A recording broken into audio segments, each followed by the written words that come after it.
Hello and welcome to Esther's classes. आज हम tonsillitis के बारे में पढ़ेंगे।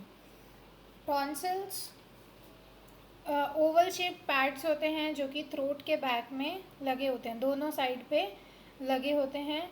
जैसे कि आप इस पिक्चर्स में देख सकते हैं, हार्ड पैलेट, सॉफ्ट पैलेट, ऊविला और टंग। ऊविला और टंग के बीच में दो स्ट्रक्चर्स दिख रहे हैं ओवल शेप थ्रोट के इस दोनों साइड में, दैट इज़ कॉल्ड टॉन्सिल।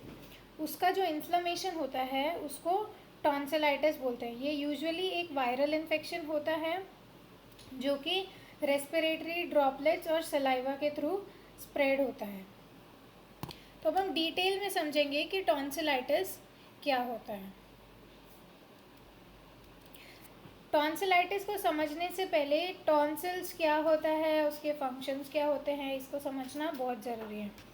तो जो टॉन्सिल्स होते हैं वो अपर रेस्पिरेटरी ट्रैक्ट का पार्ट होते हैं, और जो टॉन्सिलाइटिस होता है वो one of the most common upper respiratory tract diseases में या इन्फेक्शंस में आता है। ये थ्रोट के दोनों साइड में सिचुएटेड होते हैं और ये लिम्फॉइड ऑर्गन्स होते हैं जो कि इम्यून सेल्स कंटेन करते हैं, जैसे कि मैक्रोफेजेस, बी सेल्स और टी सेल्स। और इनका फंक्शन होता है to learn and build up the immune response during the early stages of life. जैसे जैसे टॉन्सिल्स या अपर एयरवे जो एक्सपोज रहता है टू द एनवायरनमेंट, तो जैसे उसमें antigens, different types of antigens आते हैं, टॉन्सिल्स का काम होता है उन्हें फ़िल्टर करना। तो वो उन्हें फ़िल्टर करके ट्रैप करते हैं ताकि एयरवे इन्फेक्शन को प्रिवेंट कर सकें। और ये during the early stages of life यही टाइम होता है जब they save the memory of the different antigen and build up the immune response. और इसी वजह से they are continuously expose to many antigens, जिसमें से कुछ वायरसेस और बैक्टीरिया इनका इन्फ्लेमेशन कर सकते हैं। और ये इन्फेक्शन चाइल्डहुड एज में ज़्यादा कॉमन होता है और एडल्टहुड में कम कॉमन होता है, क्योंकि चाइल्डहुड एज में ही ये सबसे ज़्यादा एक्टिव रहता है, इनका फंक्शनिंग सबसे ज़्यादा एक्टिव रहती है। नेक्स्ट हम देखेंगे definition. Tonsillitis is the inflammation of tonsils. Tonsils के इन्फ्लेमेशन को टॉन्सिलाइटिस बोलते हैं। नेक्स्ट है सिम्टम्स, क्लिनिकल मैनिफेस्टेशन। रेड और स्वोलन टॉन्सिल्स दिखेंगे due to the inflammatory reaction. White और येलो कोटिंग या पैचेस दिखेंगे टॉन्सिल्स के ऊपर।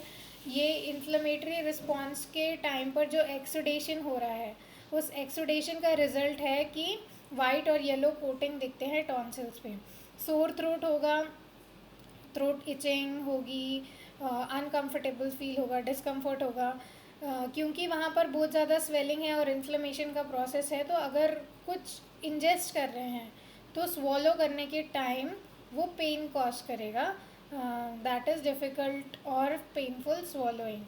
फीवर होगा एज एन इन्फ्लेमेटरी रिस्पॉन्स, और जो नेक लिम्फ नोड्स होंगे वो टेंडर होंगे, मतलब जब उन्हें टच किया जाएगा या फील किया जाएगा ड्यूरिंग द फिज़िकल एग्जामिनेशन, वो पेन होंगे और वो एनलार्ज हो जाएंगे।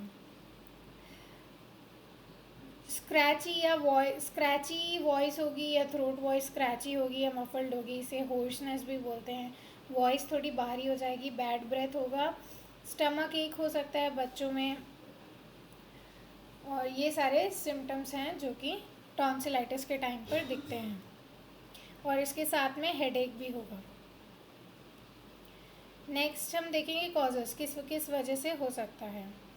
मोस्ट कॉमन जो कॉज है वो वायरसेस हैं, पर कुछ बैक्टीरिया भी हैं जो कि टॉन्सिलाइटिस कॉज कर सकते हैं, जैसे कि स्ट्रेप्टोकोकस ग्रुप ए बैक्टीरिया, और ये मोस्ट कॉमन होता है बच्चों में।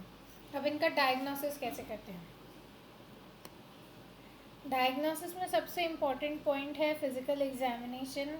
फिज़िकल एग्जामिनेशन में कोई भी लाइटेड इंस्ट्रूमेंट का यूज़ करके जो क्लाइंट है उसको बोलते हैं माउथ ओपन करने के लिए, जिससे कि जिसकी हेल्प से उसका थ्रोट को व्यू किया जा सके या टॉन्सिल्स को व्यू किया जा सकता है कि वो स्वोलन है, एनलार्ज है और कोई इन्फ्लेमेटरी साइंस दिख रहे हैं कि नहीं। कई बारी जो स्ट्रेप्टोकोकल थ्रोट इन्फेक्शंस होते हैं उसमें रैशेस भी दिखते हैं, जिसको कि हम स्कारलेटिना के नाम से जानते हैं, दैट इज़ नोन एज स्कारलेटिना। जो रैशेस अगर स्ट्रेप्टोकोकल बैक्टीरियल इन्फेक्शन की वजह से हुआ है तो वहाँ पर छोटे छोटे रैशेस भी दिखते हैं। जब नेक को पैल्पेट करते हैं तो स्वोलन लिम्फ नोड्स फील किया जा सकता है, और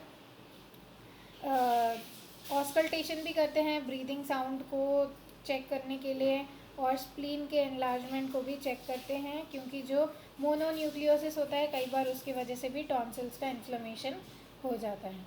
उसके अलावा थ्रोट स्वैब ले करते हैं कल्चर चेक करने के लिए, और कंप्लीट ब्लड काउंट देखते हैं WBCs का काउंट चेक करने के लिए। अगर WBCs एलिवेटेड हैं तो which is the sign of infection. Next है प्रिवेंशन। इसे प्रिवेंट कैसे किया जाता है? हैंड वॉशिंग करना है बिफोर हैविंग मील्स। जब भी बाहर से आते हैं या कुछ काम कर रहे होते हैं या हमारे हैंड सॉइल्ड होते हैं तो प्रॉपर हैंड वॉशिंग करना है, ताकि वायरसेस और बैक्टीरिया कम से कम माउथ के अंदर जाए या एयरवे में जाए।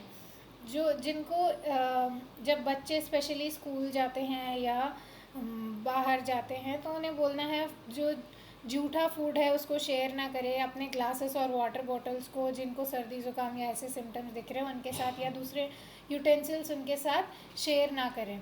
और टूथब्रश को चेंज करना है वंस इन्फेक्शन हो गया, उसके बाद टूथब्रश को चेंज करना है, और इन्फेक्शन ठीक होने के बाद भी टूथब्रश को चेंज करना है, क्योंकि हो सकता है अगर उसमें वायरसेस और बैक्टीरिया सर्वाइव करे तो दोबारा थ्रोट इन्फेक्शन या टॉन्सिलाइटिस हो सकता है।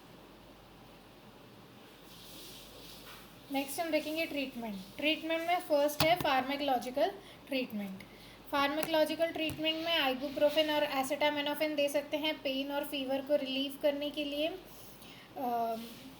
और इन केस अगर बैक्टीरियल इन्फेक्शन है तो फिर एंटीबायोटिक्स प्रिस्क्राइब किया जाता है। फिर नेक्स्ट है नॉन फार्माकोलॉजिकल मैनेजमेंट। सबसे कॉमन एंटीबायोटिक जो प्रिस्क्राइब किया जाता है वो है पेनिसिलिन। नॉन फार्माकोलॉजिकल ट्रीटमेंट में प्रॉपर रेस्ट और स्लीप देने को बोलते हैं। अगर बच्चा है तो उसे प्रॉपर स्लीप लेना है, प्रॉपर रेस्ट देना है, ताकि ज़्यादा से ज़्यादा कंफर्ट उसे मिले। हाइड्रेटेड रहना चाहिए ताकि थ्रोट मॉइस्ट रहे और ड्राई ना हो। तो फ्लूइड्स और वाटर कंज्यूम करने बोलेंगे ज़्यादा से ज़्यादा। वार्म फूड और बेवरेजेस से जो थ्रोट इरिटेशन होती है, सोर थ्रोट होता है, वो रिलीव होता है। तो वार्म फूड, वार्म ड्रिंक्स और बेवरेजेस लेने बोलेंगे। गार्गल करने बोलेंगे with either salt water, warm water जिसमें कि सॉल्ट मिला हो, या फिर जो एंटीबायोटिक गार्गल्स होते हैं जैसे कि बेटाडिन गार्गल, उनका यूज़ करके गार्गल करने के लिए बोलेंगे। और इरिटेंट्स को अवॉइड करना है जैसे कि डस्ट, स्मोकिंग, फ्यूम्स, इनको अवॉइड करने के लिए बोलेंगे ताकि इरिटेशन ना हो। फिर अगर ये बहुत कॉम्प्लिकेटेड हो रहा है, अगर बहुत ज़्यादा कॉम्प्लिकेटेड हो गया है और इसकी वजह से इन्फेक्शन ज़्यादा बढ़ रहा है, थ्रोट्स, लैरिंग्स, फेरिंग्स तक भी अगर ये फैल गया है और ज़्यादा इन्फेक्शन फैल गया है कि ENT इन्फेक्शन भी हो गया है एज ए सेकेंडरी इन्फेक्शन, तो उसके लिए तो उस केस में टॉन्सिल्स को रिमूव कर दिया जाता है। That procedure is known as tonsillectomy. So this was the management, pharmacological management, non-pharmacological management and surgical management of tonsillectomy. Tonsils is the inflammation, tonsillitis is the inflammation of tonsils जो कि upper respiratory tract का part होता है, which is an lymphoid organ responsible for containing B cells, T cells and macrophages जो कि immune system का part होता है। और उसके डायग्नोसिस, उसका मेन कॉज होता है वायरसेस और bacteria. Most common causes viruses. Diagnosis में फिजिकल एग्जामिनेशन, CBC और थ्रोट स्वैब करते हैं।